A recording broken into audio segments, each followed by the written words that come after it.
welcome to Barnabas Kitchen. আশা কৰোঁ আপোনালোক সকলোৰে ভালেই।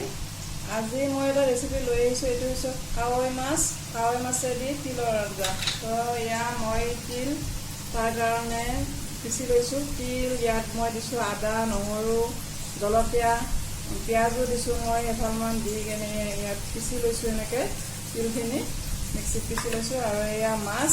তো ইয়াৰ কাৰণে মই এতিয়া কেৰাহী এখন উঠাই দিছোঁ। তো কেৰাহীটো মোৰ এতিয়া গৰম হৈ গৈছে। মই আগতে মাছখিনি ফ্ৰাই কৰি ল'ম। মাছটো মই আগতে ফ্ৰাই কৰি ল'ম। তাৰ কাৰণে মই এতিয়া কেৰাহীত তেল দি দিছোঁ, মিঠাতেল দি দিছোঁ। এতিয়া মই মাছটো ফ্ৰাই কৰি ল'ম। মাছটো দেখাই আছোঁ আপোনালোকক, চাই যাওক। দেখিছেনে মোৰ মাছখিনি ফ্ৰাই হৈয়ে গৈছে। এতিয়া মই মাছটো নমাই থ'ম। তো এতিয়া আঞ্জাখিনি বহাই দিম। কাৱৈ মাছেদি তিলৰ আঞ্জা, এখন বৰ জুতি লগা আঞ্জা। এইখন কোনে কোনে খাইছে বাৰু এইখন আঞ্জা মোক কমেণ্ট কৰি জনাবচোন। বিৰাট টেষ্টি হয় কাৱৈ মাছেদি তিলৰ আঞ্জা।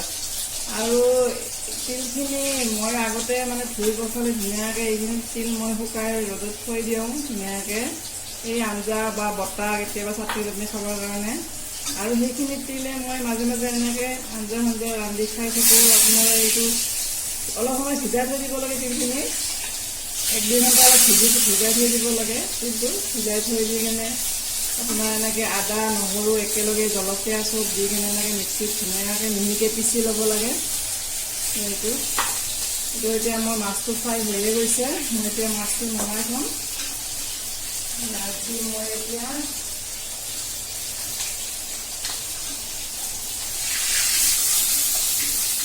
আমাৰ মাছটো এতিয়া হৈ গৈছে মোৰ ফ্ৰাই। এতিয়া দেখিছেনে মাছটো হৈ গৈছে মোৰ ফ্ৰাই। এতিয়া মই ইয়াত অলপ জলকীয়া, পিঁয়াজ মই তাতেও দিছোঁ অলপ পিছতে, তথাপিও মই ইয়াত অলপ দি দিওঁ। আকৌ পিঁয়াজ দি দিছোঁ আৰু বেছি একো নাই, নমাবলৈ সহজে, খাবলৈ টেষ্টি।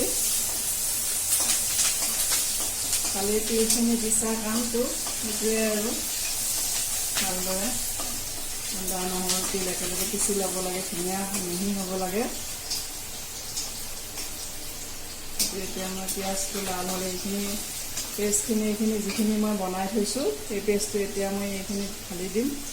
এতিয়া এইটো পিঁয়াজটো ফ্ৰাই হ'লে যোনে যোনে খাইছেতো জানেই ইয়াৰ জুতিটো, আৰু যোনে যোনে খোৱা নাই তো এবাৰ বনাই খাব, কেনেকুৱা পায় মোক জনাব কমেণ্ট কৰি।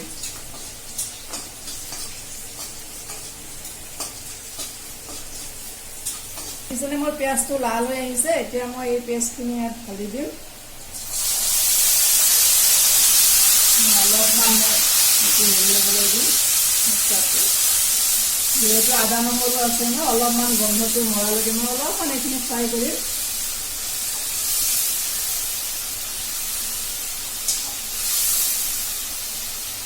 ইয়াত পানী দিব লাগিব।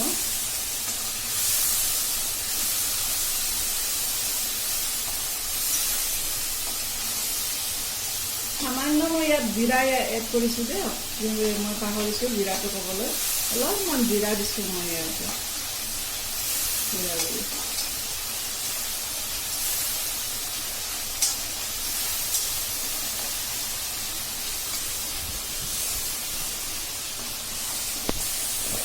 এতিয়া ইয়াত মই দি দিছোঁ অলপমান হালধি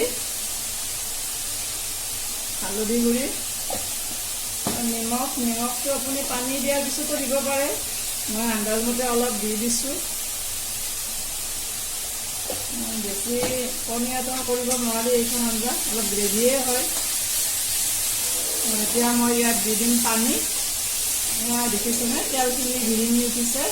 এইখিনি মোটামুটি ধুনীয়াকৈ ফ্ৰাই হৈ গৈছে মোৰ। তো এতিয়া মই ইয়াত দি দিম পানী।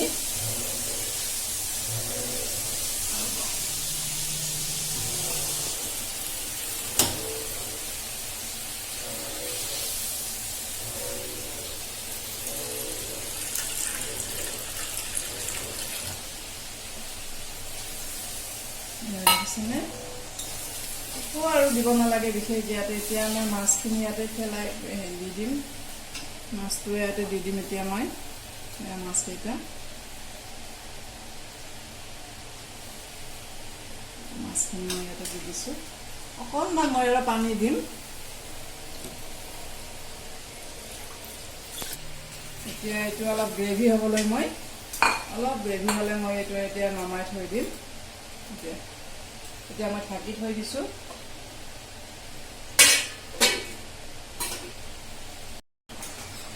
এয়া দেখিছেনে এয়া মোৰ মোটামুটি হৈয়ে গৈছে আঞ্জা এয়া গ্ৰেভি হৈ আহিছে কমি আহিছে কণীটো এয়া ধুনীয়াকৈ এতিয়া মই অলপমান আৰু দিম আৰু 5 মিনিটমান জাল দিয়াৰ পিছত আপোনাৰ নমাই থৈ দিম হৈয়ে গৈছে মই মোটামুটি আঞ্জা ৰেডি এতিয়া মই নমাই থৈ দিম